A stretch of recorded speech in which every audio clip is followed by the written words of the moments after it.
Muy bien. ¿Qué tal? Soy el doctor Diego Barrera, soy neurólogo pediatra, soy egresado del Hospital Infantil de México Federico Gómez.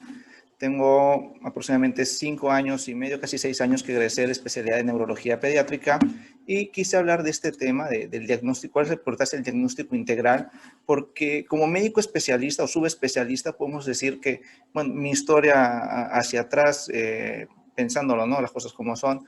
Cuando estudié medicina, nunca, realmente no recuerdo nunca haber tenido contacto con el tema del trastorno del espectro autista o del autismo. Cuando hice pediatría en el Hospital General de Tijuana, que es un hospital de segundo nivel. Tampoco tengo recuerdo de haber visto pacientes con trastorno espectro autista.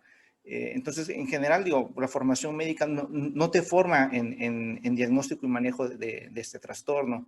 Cuando hice la especialidad en neurología pediátrica, el Hospital Infantil de México Federico Gómez es un hospital de referencia, Centro Médico Nacional de Referencia, donde llegan todos los diagnósticos de neurología que uno puede imaginar, pero también trastorno de espectro autista es un tema que pobremente se ve en el hospital.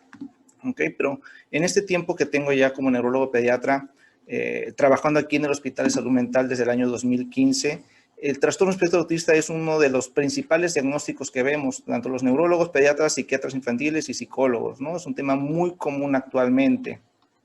Y les presento este artículo importante que nos habla un poquito sobre cuál es la prevalencia de autismo en general. Este es un estudio que se publicó en la revista Pediatrics en diciembre de 2018, en el cual se entrevistaron 1.5 millones de padres de niños con trastorno, bueno, de niños, y les preguntaron, ¿no? ¿Alguno de sus hijos tiene diagnóstico ya de trastorno de espectro autista? Niños entre 3 y 17 años. Este artículo, que es un artículo importante, pues concluyó que 1 de cada 40 niños está dentro del trastorno del espectro autista. Y decimos, ok, 1 de cada 40 de entre los 3 y 17 años tiene ya diagnóstico, pero sabemos que hay muchos niños que van empezando el desarrollo 2, 3 años, antes de los 3 años, que pueden ya estar con diagnóstico de trastorno espectro autista, o incluso hay unos que son altamente funcionales, que han pasado desapercibidos y van a pasar desapercibidos toda su vida, pero van a tener sintomatología muy leve de autismo, ¿no? Entonces pensamos que incluso puede ser un poquito más frecuente del 1 de cada 40. ¿Cuándo se empezó a describir esta situación de trastorno espectro autista? Bueno, si vemos en retrospectiva, hay artículos de los años 1000 o de antes, ¿no? De que hablaban niños con dificultades.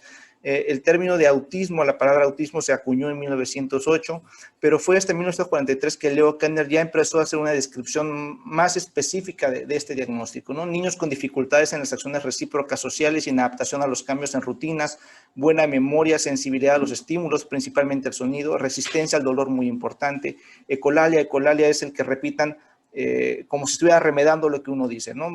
Yo digo algo, el niño contesta algo exactamente igual. Y dificultades en la actividad espontánea. Y algo importante que dijo Leo Kanner es que estos niños no tienen mucha capacidad de aprender, ¿no? Están en su mundo y no tienen capacidad de aprender. Y un año después, Hans Asperger describió también un grupo de niños muy similar a los que había escrito Leo Kanner, pero no tenían ecolalia y no hablaban como adultos o con un lenguaje muy adelantado o muy propio, con palabras muy propias para su edad. Eran torpes, diferentes de los niños normales en términos de habilidades motoras finas, también con algo de intereses restringidos, repetitivos. Y él describió que los niños tienen una inteligencia normal, una capacidad de aprender normal, ¿no? Estos términos vamos a regresar a ellos más adelante. En cuestión de terminología actual, esta es la parte más confusa a veces que me llegan los papás a la consulta, ¿no? Que tienen dudas del diagnóstico. El DSM es el Manual Diagnóstico y Estadístico de los Trastornos Mentales. La 4ª versión salió en 1994 y es un manual que se actualiza aproximadamente casi cada 15 o 20 años. Anteriormente se hablaba de Trastorno Generalizado del Desarrollo o TGD. En el año 2013 cambió este término, y ahora vamos a utilizar un término para referirnos a los temas del autismo como trastornos del espectro autista o TEA. Y este término está dentro de un rubro de otros términos, entra en esta terminología de trastornos del neurodesarrollo. Tenemos que entender que un trastorno del neurodesarrollo es una situación que tiene su origen durante el embarazo, durante la gestación. ¿Okay? El paciente va a nacer con la va a nacer y en el transcurso del desarrollo va a ir dándonos una sintomatología que va a causar limitación a nivel personal, social, académico, laboral, sentimental, familiar, ¿no? Múltiples limitaciones vamos a encontrar.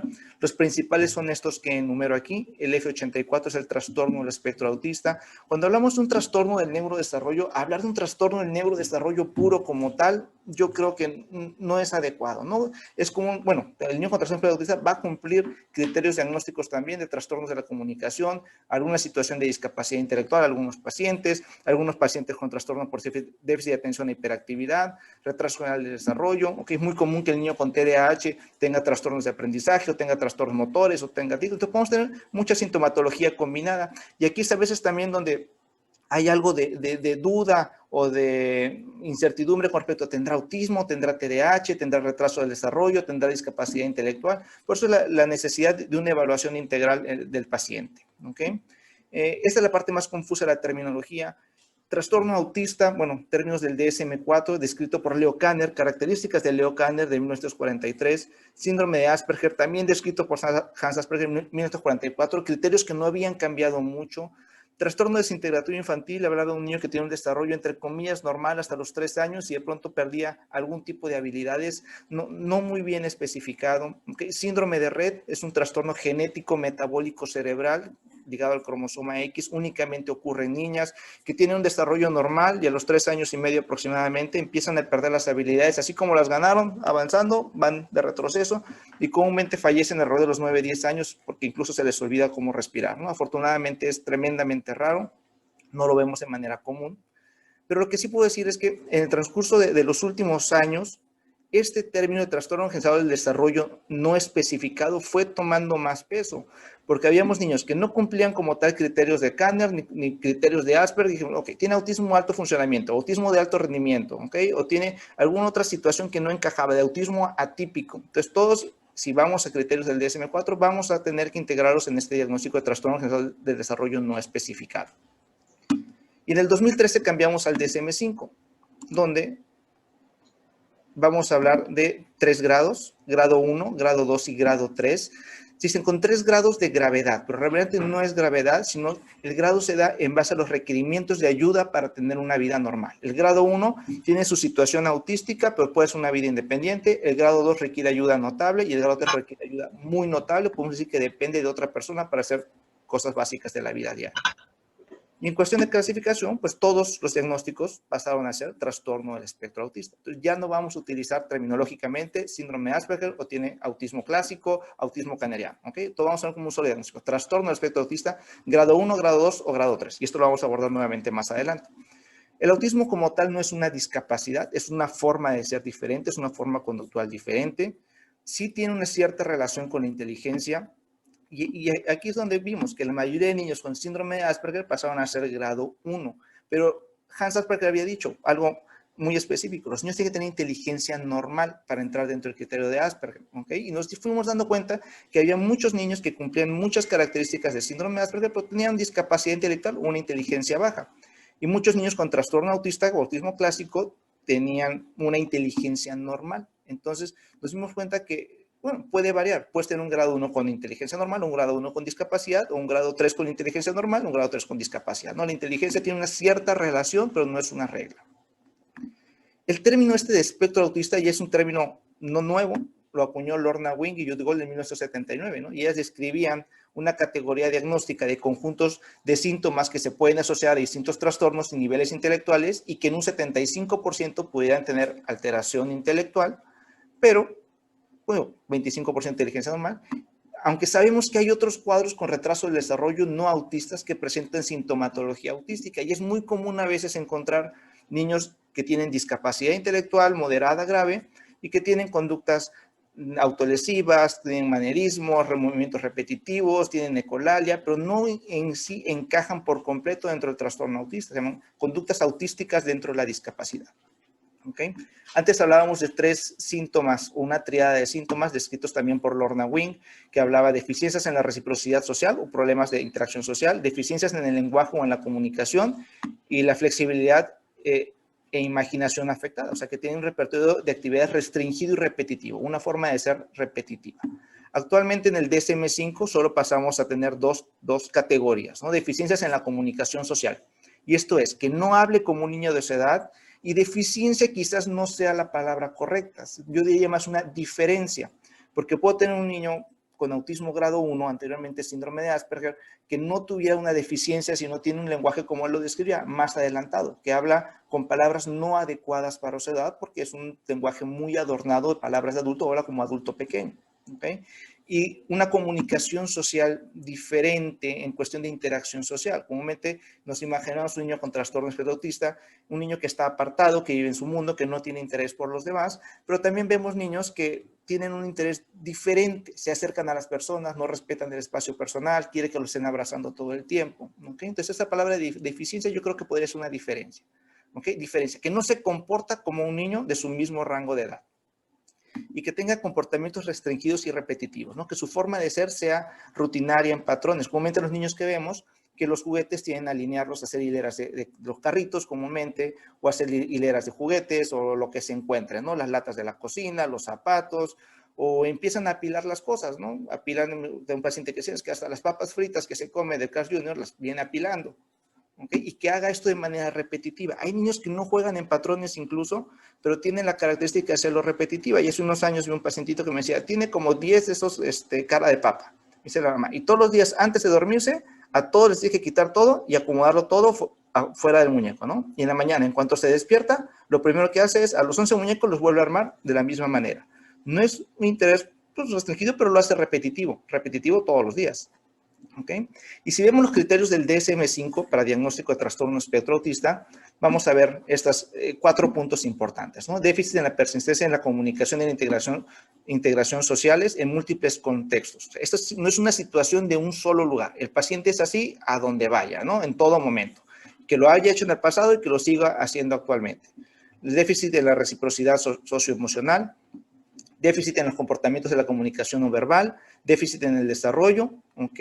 Que tenga un repertorio de comportamiento e interés o actividad restringido y repetitivo, lo que ya mencionamos. Los síntomas deben de estar presentes desde un periodo temprano del desarrollo, ¿ok? Los síntomas suponen deficiencias importantes desde el punto de vista clínico, en el ámbito social, profesional o incluso en otros ámbitos de funcionamiento. Que esta situación no esté explicada por alguna otra situación de trastorno del desarrollo intelectual. Y era lo que habíamos dicho, que hay niños con mucha discapacidad que pueden tener conducta autística, pero no entran dentro del autismo, ¿ok?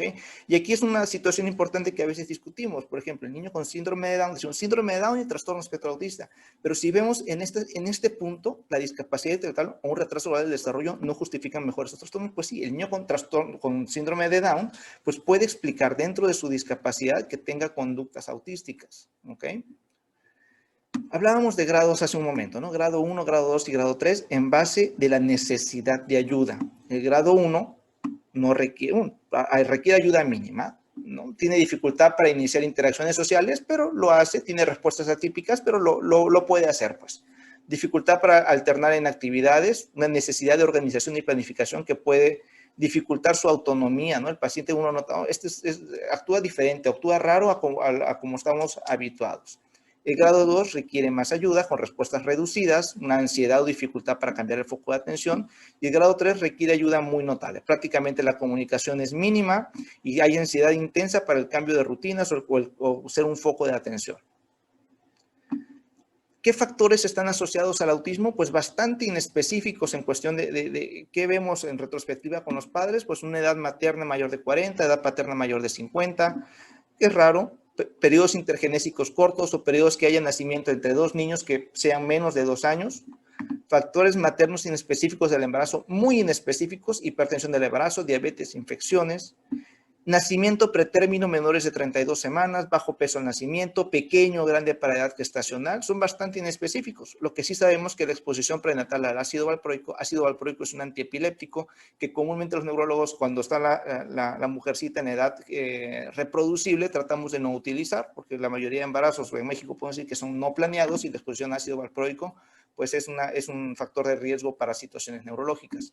Lo que sí sabemos es que el uso preconcepcional de ácido fólico disminuye la tasa de incidencia de trastorno espectro autista y problemas neurológicos. Entonces se sugiere por eso que todas las mujeres en edad reproducible de entre los 12 y 42 años tomen ácido fólico porque esto disminuye la probabilidad de alteraciones neurológicas. Hay factores genéticos asociados. Hablábamos anteriormente de un riesgo genético. podemos decir que hay variables genéticas individuales. El porcentaje de heredabilidad es bastante elevado, hasta un 74-93%. O sea, es una situación a veces muy común dentro de familias. Tengo muchas familias de hermanos con trastorno de espectro autista, tengo familias de gemelos, de trillizos, tengo una familia que son 4 mamás hermanas y las 4 tienen niños con trastorno de espectro autista, ¿ok? El riesgo es 3 a 4 veces mayor en el hombre, o sea, si tengo un hombre con trastorno de espectro autista y en menos de 2 años nace otro niño con trastorno de espectro, bueno, un niño sano, perdón, la probabilidad de tener trastorno de espectro autista se incrementa de 3 a 4 veces.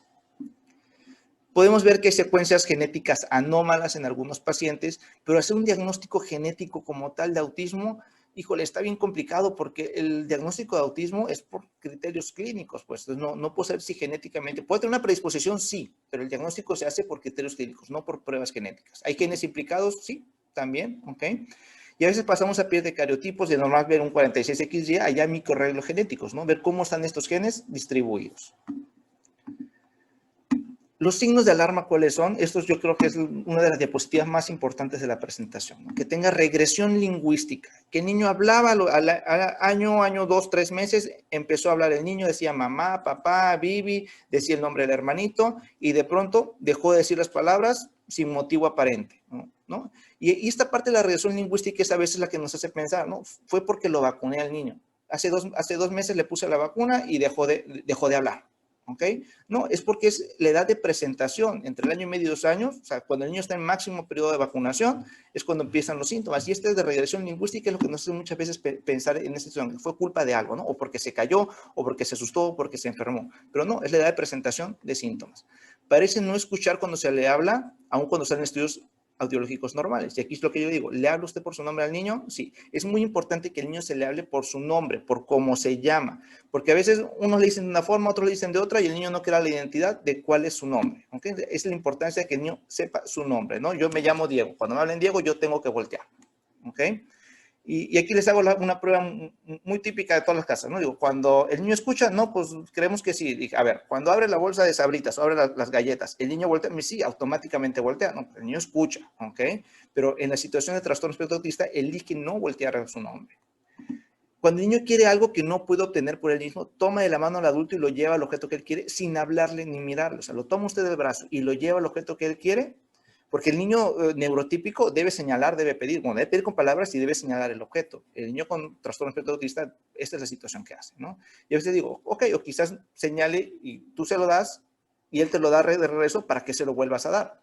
¿Ok? O sea, pide esta situación de que me lo den. Tiene movimientos repetitivos, movimientos de sacudidas de manos, camina de un lado a otro, sube y baja escaleras, se balancea, se mece, da vueltas sobre sí mismo. Esto de movimiento de manos decimos el aleteo, ¿no? El aleteo clásico que es movimiento, el flapping, ¿ok? Pero también puede ser movimientos al centro, como si tocara una flauta, ¿no? O puede observar su mano. ¿Okay? Puede ser movimiento, en general movimientos repetitivos, no siempre es aleteo. Es muy sensible a los ruidos, llegándose a tapar los oídos, o se interesa de dónde proviene el sonido, o presta atención, ¿no? Se prendió la lavadora y así como que, voy a la lavadora y la toco, es lo que suena. Es sensible a las texturas, comúnmente busca quitarse la ropa o los zapatos, o a veces quiere tocar las cosas para sentir cómo son. Son muy curiosos en este aspecto, de tocar las superficies, no les gusta el contacto con el agua, ¿okay? Es alguna situación de textura. Y a la comida es selectivo, repetitivo en los alimentos, ¿no? Comúnmente quieren comer cosas que truenen, sólidas, galletas, tostadas, pan tostado, o puede comer de forma muy ordenada, o puede comer por colores, o puede ser simplemente restrictivo, nada más quiere comer huevo, ¿ok? Y así llegan muchos a la consulta. Él juega de manera repetitiva, mecánica, con pocas variantes. No hay juego como si lo hiciera, juego figurado, juego de roles, ¿no? El carrito lo tiene que usar como carrito, ¿ok? Y muchas veces me dicen, no, es que no alinean los carritos, juega bien con él, lo mueve sobre la mesa, lo mueve sobre el piso, pero... Y a veces me consuelo y digo, vamos a dar un carrito a ver qué hace con el carrito, ¿no? Y el niño juega con el carrito moviéndolo, pero cuando avanza el carrito, lo va viendo, ¿no? Y va viendo cómo giran las ruedas del carrito y va viendo el movimiento que hace el carrito. Le llama la atención de una manera no típica, no adecuada, ¿ok? O hace un juego muy ordenado. El juego de los niños tiene que ser caótico, tiene que aventar todo, tiene que tirar todo, ¿no? No tiene que jugar en orden. ¿Cuándo se puede diagnosticar?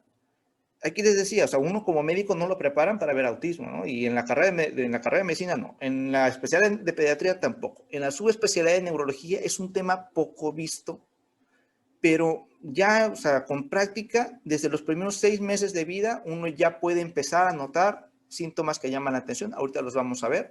Un diagnóstico definitivo con certeza a los 18 años lo podemos hacer y después de los 36 meses, actualmente puedo decir que ya estamos haciendo incluso un diagnóstico entrando a la parte tardía.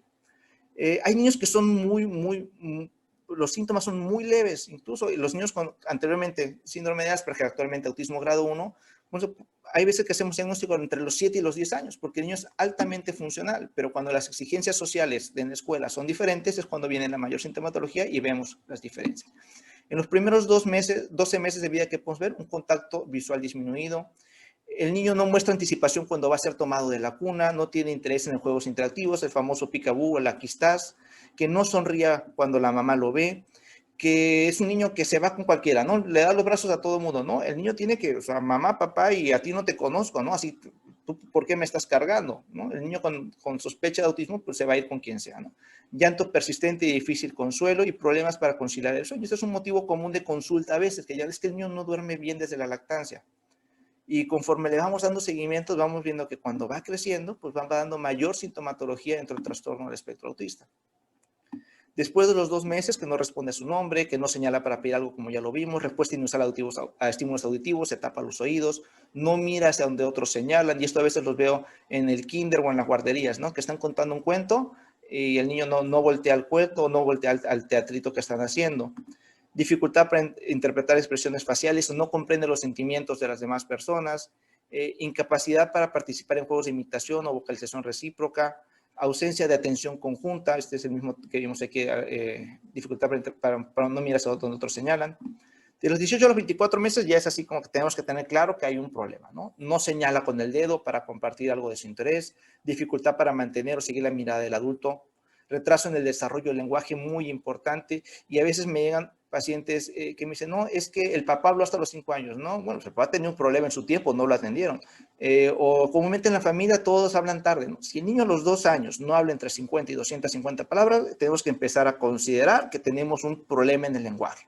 Y tenemos que considerar que los problemas en el lenguaje y en la comunicación son el 50% de los síntomas del trastorno del espectro autista. ¿Okay? Entonces, un niño con problema en el lenguaje tiene que ser evaluado. Que hay falta de juego funcional con juguetes o presencia de formas repetitivas de juego, ausencia de juego simbólico, o sea que no juega como si fuera creado para esos juguetes, ¿no? Que las niñas no juegan con las muñequitas como fueron creadas para jugar a las muñequitas entre sí, o que los muñecos luchen entre sí, ¿no? Falta de interés en otros niños o hermanos, ¿no? Y aquí es donde me dice, es que es apartado, es que es solo. Cuando van a un juego se juntan con los amiguitos, una piñata, una reunión social, van a un parque de diversiones, a un restaurante con juegos, ¿se interesa por los otros niños? No, pues él anda solo, ¿ok? Ni los voltea a ver. O los voltea, los ve de lejos, los observa, o sí, me dicen, sí juega con ellos. Digo, ¿cómo juega con ellos? Pues es que corre alrededor de ellos. Digo, no juega periférico a ellos, ¿no? Hay un interés diferente. Rabietan en situaciones de cambios o cuando se le cambia su rutina. Y después de los 36 meses, pues ya es la sintomatología que estamos acostumbrados a ver, ¿no? Déficit en comunicación no verbal, fracaso en la socialización social, no sigue las cosas por sí mismo, ausencia de juego simbólico, ausencia o retraso en el lenguaje, uso estereotipado repetitivo del lenguaje, ¿no? Ecolalia, que repita lo que uno dice. Hay a veces palilalia, ¿no? Que el niño llega y repita la misma palabra 3, 4 veces al acercarse a algo, ¿no? O a decir la palabra varias veces. Habla de sí mismo en segunda o en tercera persona. Dice, ¿quieres? O dice, Diego quiere, ¿ok? Cuando quieren algo. Entonación anormal del lenguaje. Esta es una situación que con el tiempo uno tiene que aprender a cómo diferenciarla, ¿no? La entonación del lenguaje la llamamos prosodia. El niño con autismo grado 1 o Asperger, incluso a veces cuando llegan a mi oficina, a la sala de espera, puedo decir, ok, el siguiente paciente, aunque no lo conozco y nunca lo he escuchado hablar, probablemente tenga síndrome de Asperger, porque es un tono de voz plano característico que en el transcurso del tiempo uno ya sabe cómo diferenciarlo, ¿no? No hace la entonación típica que hacemos nosotros al hablar de manera habitual. ¿Problemas en la socialización? Bueno, esto ya lo vimos en los años anteriores, ¿no? Escaso conocimiento, respuesta a felicidad o tristeza a otras personas, no se une a otros en juegos de imaginación compartidos, fracaso a la hora de iniciar juegos simples con otros o participar en juegos sociales sencillos, preferencia por actividades solitarias, indiferente a otros.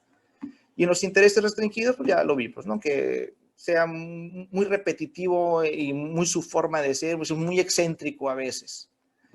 ¿Qué estamos acostumbrados a ver del juego? Característicamente, alinear así. Los carritos tienen alinearlos. El carrito no fue creado para alinearlo, ¿no? O tienen que alinear otros objetos, lo que se encuentran en la casa, ¿no?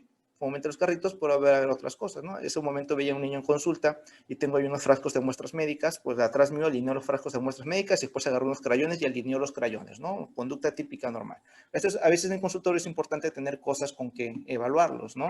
Y que arme torres, ¿no? Vean este niño, parece que tiene, no sé, 2, 3 años y arma una torre de su tamaño. Este niño agarró las latas de la cocina, el de aquí en medio los frascos de Gerber. Y si ven este niño de arriba a la izquierda, es un niño que aparentemente tiene 2 años, no creo que llegue a los 3, y arma una torre de cosas con figuras que no están fácilmente armables, ¿no? Hay cosas redondeadas, hay cosas pequeñas y otras que no corresponden armarlo, ¿no? Y muestra esta genialidad. O que presenta interés repetitivo restringido por cosas que dan vuelta. Esto es algo típico, las ruedas de los carritos. Gira el carrito y gira las ruedas y ahí se puede estar 15, 20 minutos girando las ruedas, o las pelotas, o le llama la atención las sillas que dan vueltas de la oficina, o los ventiladores. Y entra en la oficina y se queda viendo el ventilador, ¿no? Le llama la atención, o las perillas de las puertas, las cosas que dan vueltas en general. Perdón, se me reza. Ok. Y tenemos movimientos repetitivos también de las manos, ¿ok? El flapping que escribimos, o puede aleteo, dar vueltas sobre sí mismo, ¿ok? O cuando se para frente al televisor de la tele, brinca y aletea considerablemente. Esto no es una conducta neurotípica, ¿no? Estas conductas llaman la atención. Si vamos un poquito más específico a la descripción de diagnósticos, el síndrome de Asperger y el autismo en general, podemos decir que hay cosas que los diferencian. Se englobó todo en un mismo diagnóstico de trastorno del espectro autista, pero son niños muy diferentes. El niño con Asperger tiende a ser aislado, aunque busca relacionarse, pero no sabe cómo hacerlo. Y a veces en la adolescencia se dan cuenta, ¿no? El niño siente que yo no encajo, yo soy diferente. Y el niño con autismo está aislado, no le interesa lo demás. O sea, es él y nadie más. ¿Okay? En la comunicación, como decíamos, en Asperger puede haber retraso en la adquisición del lenguaje, repite los diálogos de las películas que son de su interés y puede hablar de manera, o sea, puede irte diciendo la película completa que ya ha visto 500 veces y se aprendió el diálogo, ¿no? Y llega a utilizar a veces estos diálogos en situaciones de la vida diaria. Se dificulta hablar de él en primera persona, usa palabras muy formales o muy avanzadas para su edad. Me dicen, es que habla como español. Dije, no, no habla como español, el niño pues, tiene un contexto más grande, ¿no? Y carece de prosodio, carece de entonación. El niño con autismo nunca ha hablado o habló y dejó de hacerlo. ¿Okay? Una severa alteración del lenguaje.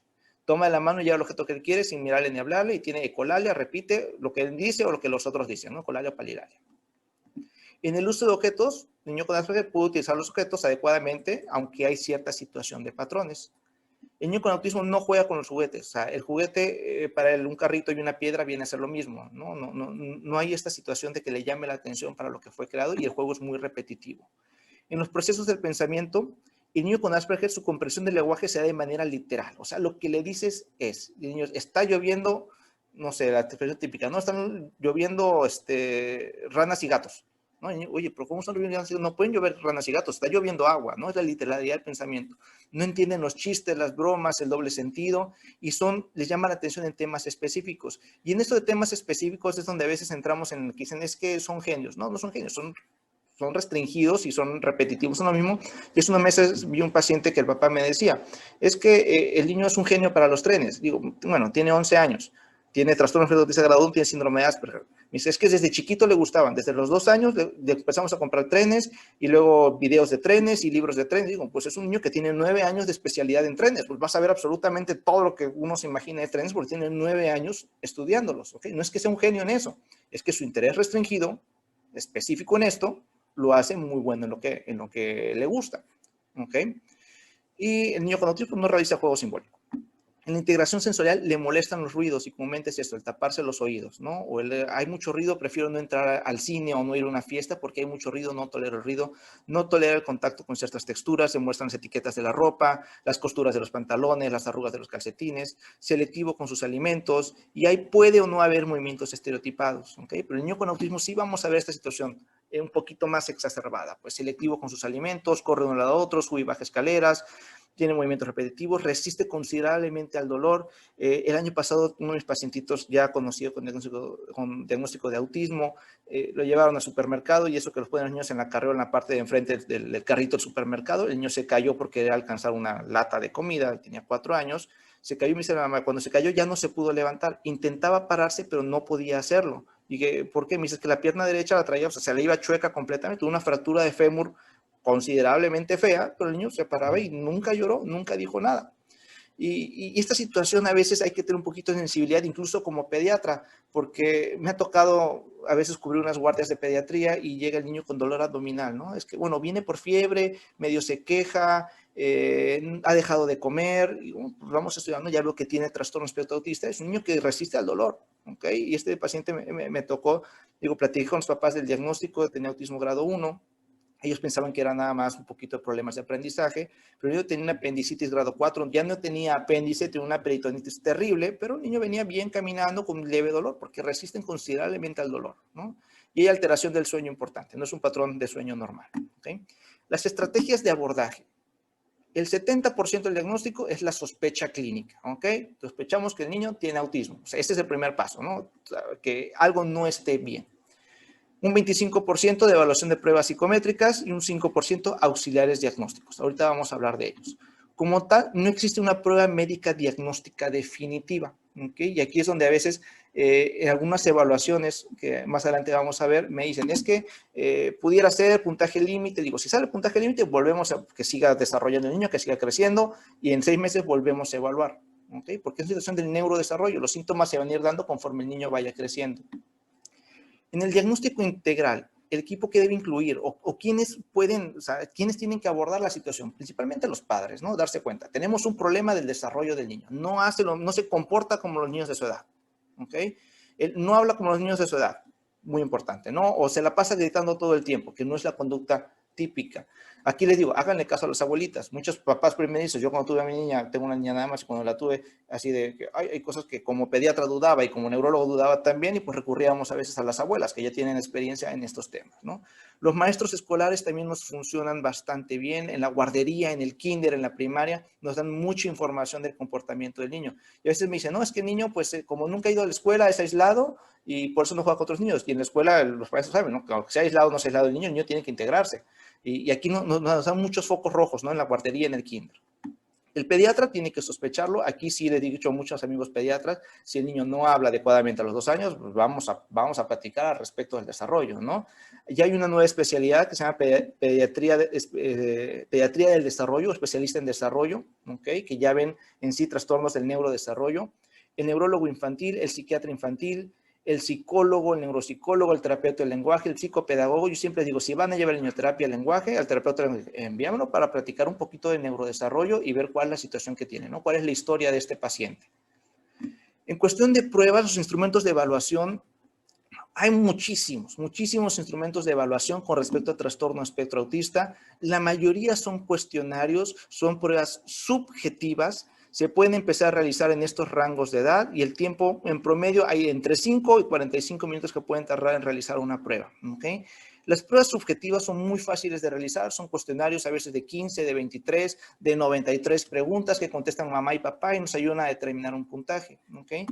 Podemos decir que dentro del gold standard o de las pruebas más importantes es el A2, ya sería su segunda versión, el A2-2, en la cual es una prueba observacional directamente que se hace al niño. No es un psicólogo comúnmente, o un pediatra, o un médico, o quien sea que se haya certificado en este tipo de evaluación. Y es donde les pido, pidan una prueba observacional también, porque a veces papá y mamá ya llegaron bien leídos de todo y hay cosas que marcan en la evaluación subjetiva, cuestionario que contestaron, que no es lo que uno observa. O a veces el niño está en la guardería de 7 de la mañana a 7 de la noche y el papá o la mamá no tienen ni idea de cómo se comporta el niño en ambientes sociales. ¿Okay?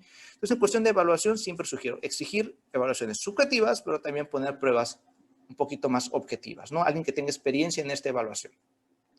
De manera clásica podemos hacer un filtro mexicano para detección de autismo, es un filtro ya sea 37 o 42 preguntas, dependiendo evaluemos Asperger o autismo, que se puede realizar rápidamente en 10 minutos y nos da un puntaje, ¿no? Es un filtro positivo, filtro negativo, si sale un puntaje positivo se envía a evaluar un poquito más extenso. ¿Okay? El autismo tiene muchas comorbilidades, ¿no? Convulsiones es una de ellas, rara, pero siempre hay que considerarlo. La discapacidad intelectual es un tema muy importante dentro del autismo, ¿ok? Dificultades en el lenguaje, comportamientos repetitivos y restringidos, déficits sociales es la triada, ¿no? Pero tenemos todos estos diagnósticos que pueden estar asociados, ¿no? Y nos dan a veces, hay algo de ruido en realizar la evaluación. Y a veces, por ejemplo, llegan a consultar, ¿no? Es que es muy inquieto el niño, 3 años enviado para evaluación de hiperactividad o enviado para evaluación de TDAH. Digo, oye, espérame, o sea, el niño a los 3 años está bien que sea hiperactivo impulsivo, no voy a hablar de TDAH. ¿ok? O situaciones de este tipo, ¿no? O sea, tenemos que ser específicos en la evaluación. A veces trastornos digestivos.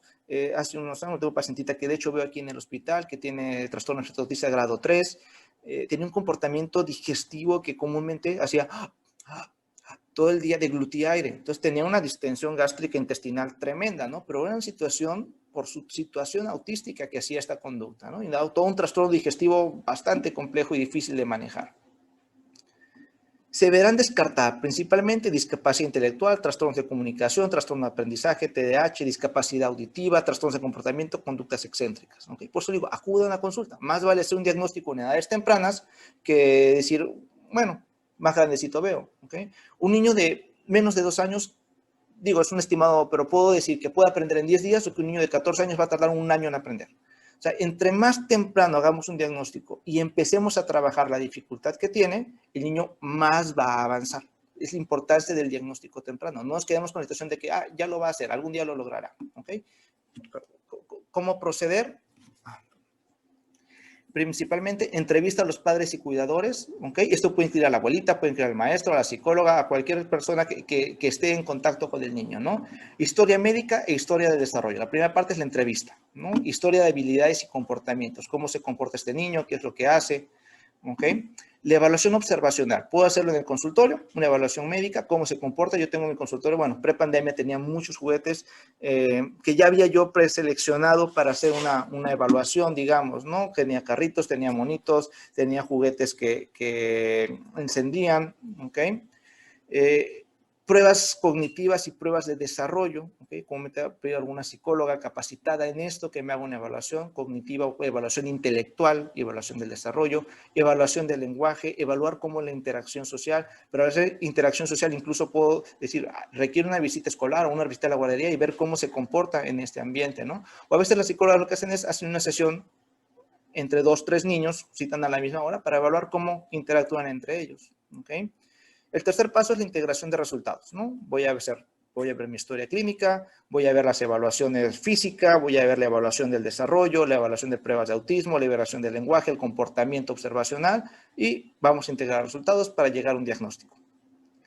Y en cuestión de diagnóstico, esto es lo que debemos buscar, ¿no? Buscar un diagnóstico que nos diga, tiene trastorno del espectro autista, en el cual voy a incluir la evaluación intelectual y la evaluación del lenguaje, ¿ok? Este es el nombre del diagnóstico y vamos a darle apellidos, ¿ok? El nombre del diagnóstico es trastorno espectro autista. Grado 1, grado 2, grado 3 en base a la funcionalidad. El grado tampoco no es algo estático, ¿no? La clasificación no dice un grado 3 va a ser 3 toda su vida, o un 2 va a ser 2 toda su vida. Si el niño logra independencia, porque hablamos en base a necesidad de ayuda para hacer una vida normal, quizás si trabajamos considerablemente bien, dentro del curso del tiempo puede ser grado 2, un grado 2 puede ser grado 1, dependiendo la necesidad de ayuda que tenga para hacer una vida normal, ¿ok? En la evaluación intelectual, tiene trastorno espectro autista grado 1, digamos, ¿ok? Con coeficiente intelectual normal o sin afección intelectual, ¿ok? O tiene inteligencia límite, o ya entra en un término de discapacidad, leve, moderada, grave o profunda, ¿ok? Y la evaluación del lenguaje, su segundo apellido, ¿ok? No tiene afección del lenguaje, es un niño que no tiene problema del lenguaje, ¿no? Aunque carezca de prosodia, tenga un lenguaje muy adelantado, muy adornado, pero no causa una dificultad. O tiene afección, o es no verbal, no desarrolló ningún lenguaje. ¿Ok? Entonces ya vimos, no es una prueba médica diagnóstica definitiva, hay que hacer la evaluación completa. En cuestión de auxiliares diagnósticos son este 5%. ¿Ok? Mucha gente llega al consultorio y dice, tengo que me haga un mapeo cerebral, un electroencefalograma para hacer el diagnóstico de autismo. Digo, tiene sus indicaciones el electroencefalograma dentro del trastorno del espectro autista. Si la epilepsia es una comorbilidad importante, hasta el 47% de niños con autismo pueden tener un electroencefalograma normal. A veces son niños con mucho problema de sueño, puede ser secundario a un mal funcionamiento de la actividad eléctrica cerebral. ¿Okay? El mapeo cerebral es prácticamente una situación que yo no lo realizo. El mapeo cerebral es, vamos a, digamos, en un estudio bonito de colores, trazar unas imágenes que yo agarro del electroencefalograma, ¿no? Digo, voy a una onda que salga en este lugar, quiero pintarla para que se vea en una imagen a color, ¿ok? Me sirve para explicar, pero en general, un mapeo, digo, prefiero un electroencefalograma, ¿ok? Potenciales evocados auditivos de tallo cerebral, una prueba de audición para ver si el niño realmente oye adecuadamente, ¿ok? Son pocos casos, pero me han tocado que el niño no voltea su nombre y no ha desarrollado el lenguaje. Y que sí, porque no escucha. ¿ok? Pero evaluamos el contexto global del paciente. ¿Es solamente la situación social del lenguaje o también hay una situación de intereses restringidos y repetitivos que ya me hacen pensar que pues, quizás no sea el problema auditivo, sino sea el comportamiento autístico del niño? Resonancia magnética, tomografía de cráneo son estudios de imagen cerebral. Comúnmente son niños que tienen neurodesarrollo normal, la función motora normal, exploración motora normal. Entonces, pensar en alguna situación estructural cerebral que podría haber con esos dos estudios, comúnmente no los pedimos de manera rutinaria. ¿Ok? La probabilidad de encontrar una anomalía en estos estudios es menos del 10%, igual que un electroencefalograma. Pruebas genéticas aún muy controvertido. ¿Ok? Sí, a veces pedimos un panel genético, síndrome X frágil, a veces síndromes ahí que puedan, síndrome de Angelman, que están asociados a conductas autísticas, pero en sí diagnóstico de trastorno espectro autista es un diagnóstico por criterios clínicos, no por una prueba genética. ¿Ok? ¿Cuáles son los beneficios de una identificación temprana? Bueno, la Academia Americana de Pediatría recomienda que todos los niños sean evaluados para detectar trastornos autistas durante sus visitas de control de los 18 y 24 meses. ¿Ok? Visitas de control con su pediatra. Comúnmente lo que me he encontrado cuando hago historia clínica es que aquí en México los niños no están muy acostumbrados a llevarlos al pediatra, ¿no? El pediatra debe verla, o sea, hay un tema que se llama puericultura, que es el desarrollo del niño sano. O sea, los primeros, desde el nacimiento, los primeros 6 meses, el niño tiene que ir cada mes a su consulta de control del niño sano. De los 6 meses a los 12 meses, cada 2 meses. Y de ahí, pues pongamos que cada 4, cada 6 meses, hasta que cumpla 2 o 3 años. Y en la evaluación de 18 y 24 meses, el pediatra debe de fijarse en los focos rojos, ¿no? No solo ir al pediatra es voy porque tiene gripa, tiene catarro, tiene diarrea. Es voy a asegurarme que no tenga ninguna situación del desarrollo que deba preocuparme, ¿no? Los estudios revelan que los estudios de investigación revelan que iniciar intervención temprana puede mejorar los resultados que se ven en los niños con autismo, ¿no? Entre más temprano empecemos a trabajar, si es que hay un problema, mejor va a ser el resultado al final del camino. No es lo mismo trabajar con un niño de 2 años, que va a aprender muchísimo, que un niño de 15 años, que pues ya no va a aprender tanto. ¿Ok? Los voy a dejar con esta diapositiva final. Bueno, ¿cuáles son los focos rojos que debemos pensar? ¿Okay? Comenzó a decir palabras, pero pronto dejó de decirlas, parece no escuchar. Si quiere algo, toma la mano y lleva al adulto a lo que quiere sin mirarlo ni hablarle. Es muy sensible a los ruidos o a las texturas, juega de manera repetitiva o tiene movimientos repetitivos como balancearse o sacudir las manos. ¿Okay? Eso va a ser todo en esta presentación. Espero que haya resuelto muchas dudas en cuestión a este tema. Les dejo estos datos para contactarme, en mi correo, la página del hospital, página web. En Facebook me pueden encontrar con esta dirección. En Instagram también, donde a veces publico algunas cosas que escribo o cosas que encuentro ahí que son interesantes que podríamos utilizar. Muchas gracias.